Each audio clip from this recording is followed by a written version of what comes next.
എന്താ ഇത്? ഈശ്വരാ, ഈ കാടൻ പൂച്ചയെ കൊണ്ട് ഞാൻ തോറ്റു. കണ്ടില്ലേ ചെയ്തു വച്ചിരിക്കുന്നത്?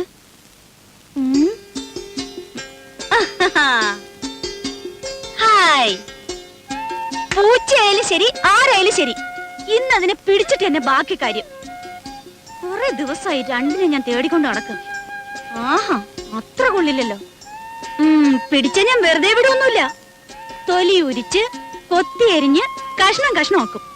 എന്നിട്ട് നല്ലപോലെ വിറക് കൂട്ടി തീയിട്ട് കമ്പി എടുത്ത് കോർത്ത് മുളക് അരച്ചു